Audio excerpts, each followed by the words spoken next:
کسی بھی چیز میں فضل اور فضیلت صرف چند چیزوں سے نہیں بنتی. بعض اوقات چھوٹا چھوٹا کام انسان کو صاحب فضیلت بنا دیتا ہے. اس میں میرے سامنے ایک چھوٹا سا واقعہ ہے، یہ میں آپ کو سناتی ہوں. روپے میں 1 پیسہ، روپے میں صرف 1 پیسہ. اب تو وہ پیسہ رہا بھی نہیں. یہ ایک صاحب ہیں میاں ظفیر احمد، کراچی کے ہیں. انہوں نے ایک اخبار میں سچی سچی باتوں کے عنوان سے ایک اپنی کہانی بتائی، پڑھ کے سناتی ہوں. سب کے لیے اس میں بہت سیکھنے کی چیز ہے. یہ بھی فضیلت، کل ذی فضل فضلہ. تو یہ ذی فضل کون ہوتے ہیں اور ذی فضل کیسے بنا جاتا ہے، اس پہ تبصرہ کرتے ہوئے یہ بات ایڈ کر رہی ہوں. لکھتے ہیں، میرے گاؤں میں ایک خاتون تھی، منظور کی اماں. میری اماں بتاتی تھی کہ بیٹے جب یہ خاتون بیاہ کر آئی تھی تو اس گھر میں اتنی غربت تھی کہ 2 وقت چولہا مشکل سے جلتا تھا. مگر اس خاتون کے آنے کے بعد اس گھر کے حالات بدلنا شروع ہوئے. پورے گاؤں کے لوگ حیران ہیں کہ کیا ایسی بات ہوئی جو ان کی حد سے بگڑتی ہوئی معاشی اور گھریلو حالت میں اچانک اتنی تبدیلی آ گئی. کہاں تو مشکل سے 2 وقت کی روٹی نہیں ملتی تھی، کہاں یہ عالم ہے کہ کوئی سائل ضرورت مند اس خاتون کے گھر سے خالی ہاتھ نہیں جاتا. میں 9-10 سال کی عمر میں جب 1933 میں اپنے گاؤں سے تعلیم کی غرض سے کلکتہ آیا تو میں ایک بار اس خاتون کے میاں، جن کو میں نذیر چچا کہا کرتا تھا، ان کی دکان پر ملنے گیا. بچپن سے میری یہ عادت رہی ہے کہ جب میں کسی بات کو نہیں سمجھ پاتا تو اس کی ٹو میں لگا رہتا ہوں. نذیر چچا کی دکان کلکتہ شہر کے ایک ایسے علاقے میں تھی جو کوئی مشہور حقیقت نہیں رکھتا تھا. تب ان کی دکان کے سامنے لال دکی کھیل کا میدان تھا. اس کے پاس ہی ان کی ایک بہت چھوٹی سی پان بیڑی کی دکان تھی. میں جس وقت ان کی دکان پر گیا تھا 2 آدمی بیڑی بنانے میں مشغول تھے اور نذیر چچا پان بنانے اور لگانے میں. گاؤں میں ان کا گھر میرے پڑوس میں تھا. مل کر بہت خوش ہوتے. دکان میں اوپر بلا کر بٹھا لیا.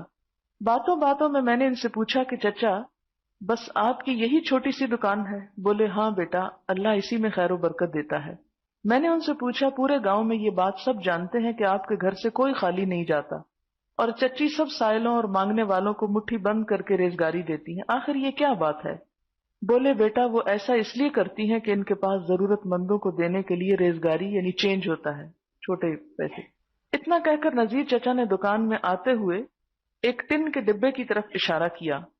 وہ ڈبہ دیکھتے ہوئے جس دن سے یہ دکان کھولی ہے، اللہ کا نام لے کر اس روز سے آج تک میرا یہ معمول ہے کہ روز مرہ جو بکری ہوتی ہے تو شام کو اس کا حساب کر کے ہر روپے پر 1 پیسہ غریبوں کے لیے نکال کر اس ڈبے میں ڈال دیتا ہوں. جب یہ ڈبہ بھر جاتا ہے تو وہ تمہاری چچی کے پاس بھجوا دیتا ہوں.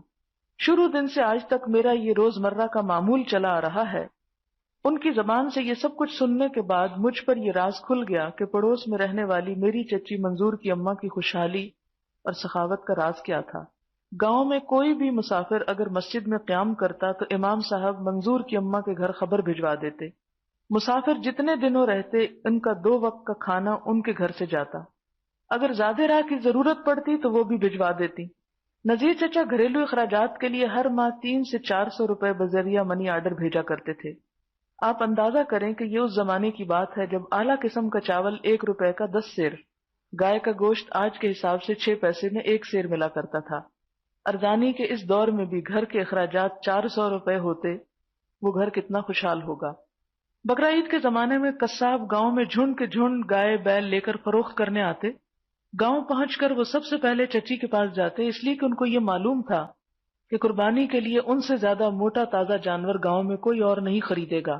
یہ اس گاؤں کا حال تھا جہاں بڑے بڑے زمیندار بھی تھے، اعلیٰ عہدوں پر فائز حضرات بھی، خان بہادر، ڈاکٹر، انجینئر بھی، مگر اللہ کی راہ میں دینے اور لوٹانے والی تو صرف میری پڑوس کی چچی ہی تھی. یہ نہ سمجھیے کہ ان کے دینے دلانے اور اللہ کی راہ میں خرچ کرنے کا سلسلہ صرف روپے میں 1 پیسے تک محدود تھا. جی نہیں، زکوٰۃ صدقات دینا اس پر مستضاد تھا. ایک ایسی خاتون کہ جب وہ اس گھر میں بیاہ کر آئی تو اس وقت 2 وقت کی روٹی مشکل سے نصیب تھی، اور وہ بھی ارزانی کے زمانے میں. وہ گھر اور اس گھر کی وہ خاتون گاؤں کی سب سے مخیر اور ضرورت مندوں کے کام آنے والی کیسے بن گئی، یعنی صاحب فضل کیسے بن گئی؟ اس راز کو سمجھنے اور پانے کے لیے ہم سب کو کوشش کرنی چاہیے. اس مخیر اور اللہ والی چچی یعنی منظور کی اماں سے میری آخری ملاقات 1946 میں ہوئی.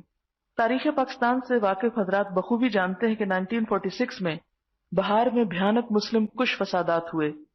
اللہ تعالیٰ نے اس زمانے میں مجھے فساد زدہ علاقوں میں مصیبت زدوں کی خدمت بجا لانے کے لیے موقع دیا۔ پٹنہ میں یہ خبر ملی کہ کلکتہ مسلم لیگ کے سیکرٹری جنرل اور کلکتہ میں مسلم لیگ کے آخری میر سید محمد عثمان مرحوم کے گاؤں آگا والی میں آ کر پناہ لینے والوں کے لیے راشن نہیں۔ مجھے ہدایت ہوئی کہ تم بہار شریف پہنچ کر آگا والی ریلیف پہنچانے کا بندوبست کرو۔ اللہ نے ایک فل ٹرک لوڈ راشن کا انتظام کروا دیا۔ میں جب اس گاؤں ریلیف کے لیے راشن لے کر بہار شریف واپس لوٹ رہا تھا، یہ ٹرک میرے گاؤں کے قریب پہنچ کر خراب ہو گیا۔ یہ اللہ کا کرم تھا کہ ٹرک وہاں آ کر خراب ہوا جہاں سے میرا گاؤں قریب تھا۔ کافی رات گئے میں اپنے دوسرے رضاکاروں اور ساتھیوں کے ساتھ گاؤں پہنچا۔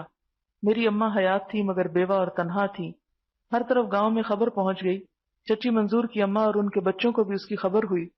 ان کو خیال آیا میری ماں تو تنہا اور بیوہ ہیں۔ گاؤں کے دوسرے نوجوان بھی معاون ہوئے مگر چچی کی سخاوت، ان کی مہمان نوازی سب پر بازی لے گئی۔ یہ سطریں لکھتے وقت مجھے کچھ معلوم نہیں کہ نذیر چچا چچی ان کے بچے کہاں ہیں، ان میں سے کون بچے ہیں کون مر گئے۔ اللہ کرے سب بقید حیات ہوں۔ اے زندہ رہنے والوں جہاں بھی ہو، اللہ تم کو اپنی حفظ و امان میں رکھے۔ اگر دنیا سے رخصت ہو گئے ہوں، اللہ ان کی نیکیوں کو ان کے بے حساب ثمر عطا فرمائے، اور اس گناہگار کو جو نصف صدی گزارنے کے بعد بھی ان کو نہیں بھلا سکا، ان سب کے نقش قدم پر چلنے کی توفیق بخشے۔